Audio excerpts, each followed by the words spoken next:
Inicialmente, eu gostaria de prestar minhas homenagens aos organizadores pela iniciativa de também homenagear esse nosso Conselho de Contribuintes, conselho que conheço muito bem, tenho a honra de frequentá-lo como advogado militante desde a Rua Curitiba, e fico assim realmente feliz, sinto-me parte, num certo sentido, dessa homenagem. Então, cumprimento a nossa presidenta e todos os antigos presidentes, antigos conselheiros, atuais conselheiros presentes. É um prazer enorme estar aqui participando dessa homenagem. E gostaria de registrar que a homenagem especial que será feita à conselheira Luciana Mundim também me deixa muito feliz, porque ingressamos juntos na Faculdade de Direito. Tenho muita admiração pela doutora Luciana.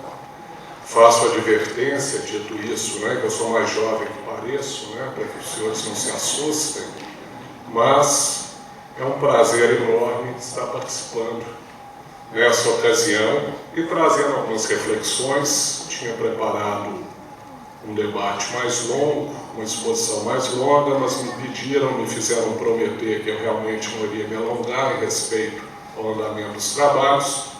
Então vou trazer apenas algumas reflexões sobre o tema proposto, e eu acho que essas reflexões vão ao encontro da importância do Conselho de Contribuintes. Isso porque, inicialmente, quando se fala em alteração do critério jurídico do lançamento, nos vem a imagem do artigo 146 do CTN, que diz que na alteração do critério jurídico do lançamento em relação ao mesmo contribuinte, só produz efeito para fatos geradores futuros. Esse é um artigo muito importante e diz diretamente com a importância das decisões do Conselho. Por isso que eu inicio minha reflexão com uma pergunta. A ideia desse artigo diz com o quê? Com o direito de defesa ou com a segurança jurídica? Porque, obviamente, há uma proibição de retroação, que é a mudança do entendimento relativo ao critério jurídico do lançamento possa retroagir. Mas o alcance e estabelecer realmente balizas, limites para essa proibição de retroação, ela diz com o quê? Com o direito de defesa ou com a proteção da confiança. Eu acho isso muito importante, porque principalmente diante das matérias que são postas modernamente nos tribunais administrativos.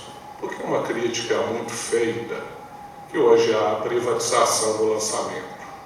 Efetivamente, os tributos mais importantes, que se traduzem em maior potencial de arrecadação, são submetidos ao famoso lançamento por homologação, que nada mais é do que o dever do contribuinte de se antecipar ao fisco, identificar o fato gerador, aplicar a legislação pertinente, calcular e recolher o tributo.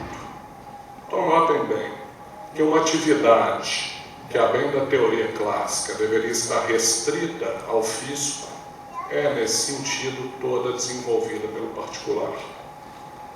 E, assim sendo, cabe ao particular interpretar a norma, antecipar o pagamento do tributo, e esse pagamento não extingue o crédito tributário, definitivamente, pois fica pendente de homologação, você tem que falar em condição resolutória, de ulterior homologação por parte da autoridade fiscal.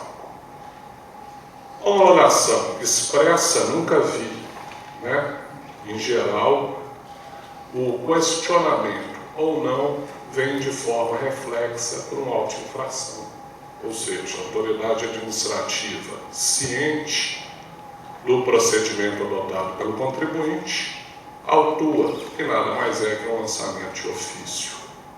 E esse lançamento de ofício é submetido ao Conselho. Aí a importância, e vou começar a articular a minha ideia.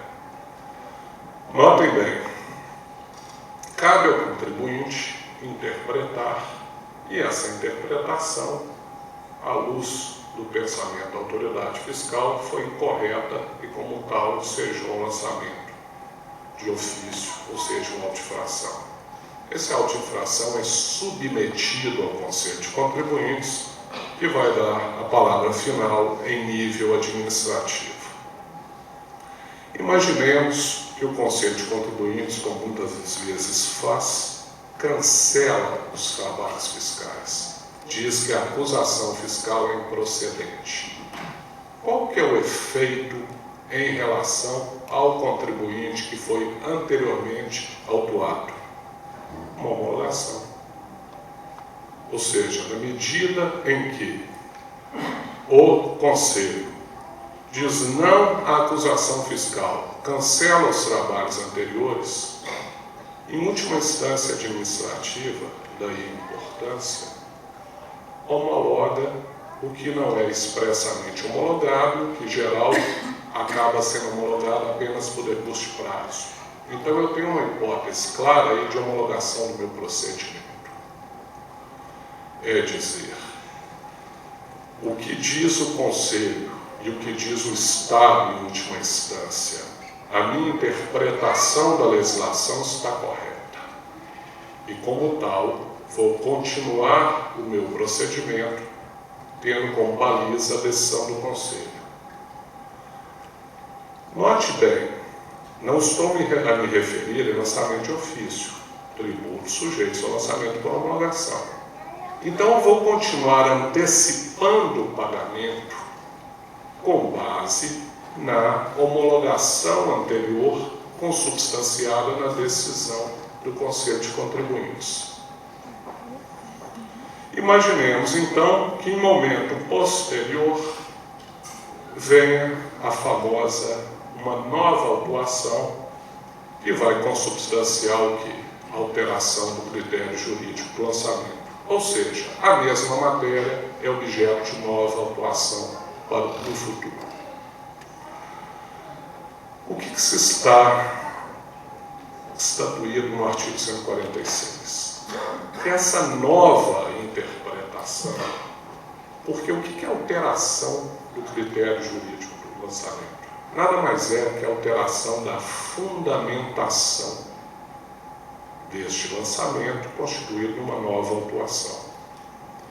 A alteração da fundamentação, e aí eu acho que é ocioso discutir se é erro de direito, por quê? A alteração da fundamentação pode ou não coincidir com erro de direito, mas pode trazer apenas uma nova interpretação dentre as várias interpretações possíveis para aquela situação de fato.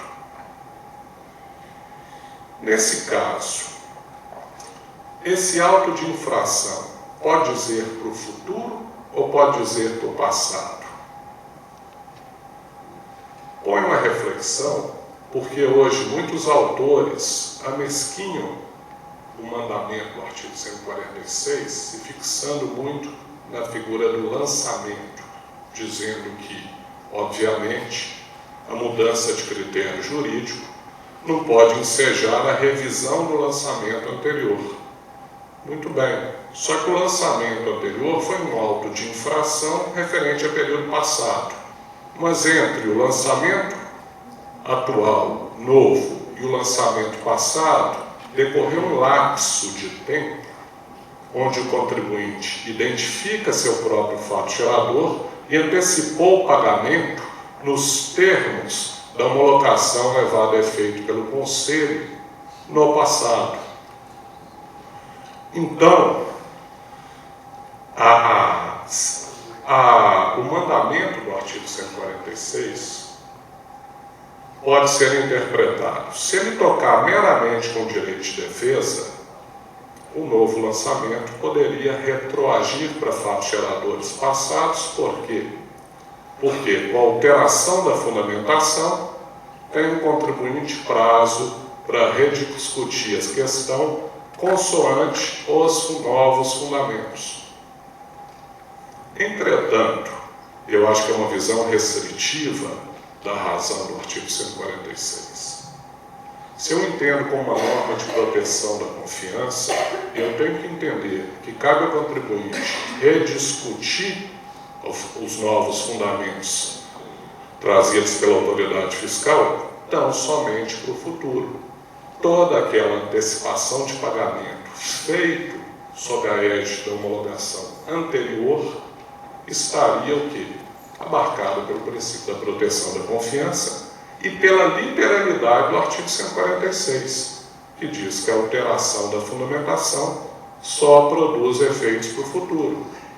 Dando um exemplo jocoso, tão somente para ilustrar o fato, é como se eu permitisse à minha filha que assistisse determinado programa confiando um certo conteúdo. Verifico que esse conteúdo, a posteriori, era impróprio. O que tenho eu que fazer? Proibi-la de assistir a partir de então e não castigá-la pelo período que ela já assistiu sob a minha autorização. Isso é muito comum.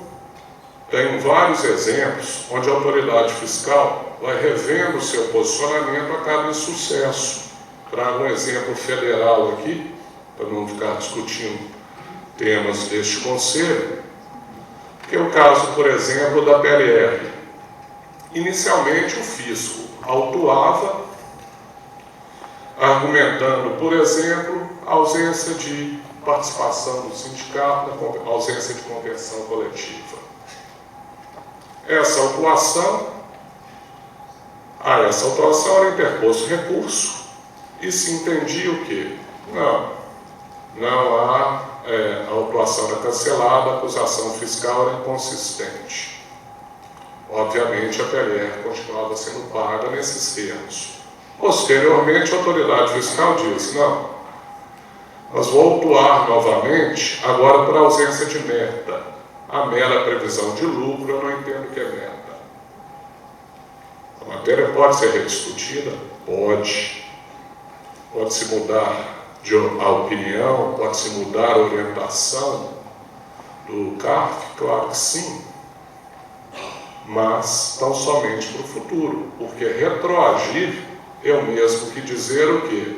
Apesar de você ter balizado o seu autolançamento conforme uma homologação anterior, essa homologação não produz efeitos, não inspirava confiança e a qualquer momento pode ser alterada. É dizer, não podemos entender o artigo 146 como uma mera vedação à retroatividade para se alterar os termos de lançamento anteriormente efetuado. Mas, fundamentalmente, nos tributos relativos ao lançamento por homologação, que essa vedação à retroatividade se refere ao fato gerador.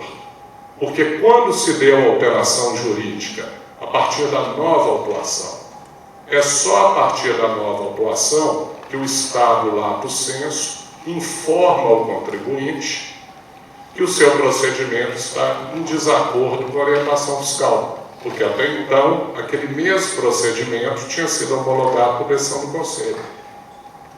Então é importante a reflexão, fundamentalmente pelo que já foi dito pelos palestrantes que me antecederam, e inclusive na parte da manhã, que hoje em dia o direito toca com previsibilidade, a sociedade é excessivamente complexa, as normas jurídicas são excessivamente complexas, e o direito fundamentalmente deve estabilizar as relações sociais por meio de uma previsibilidade de condutas. Determinada conduta, eu posso esperar determinado efeito jurídico. Daí a função fundamental, também, fazendo minhas as palavras que já foram ditas, do Conselho como órgão de julgamento especializado na matéria e capaz de estabilizar com competência as relações fisco-contribuinte. Daí o meu objetivo, com toda essa apresentação, apenas de lançar luzes por um artigo que às vezes é mal entendido, mal lido e tem aplicação muito mitigada frente aos fundamentos, e aí respondo a minha pergunta inicial, porque ele diz fundamentalmente com a segurança jurídica. Obrigado pela atenção.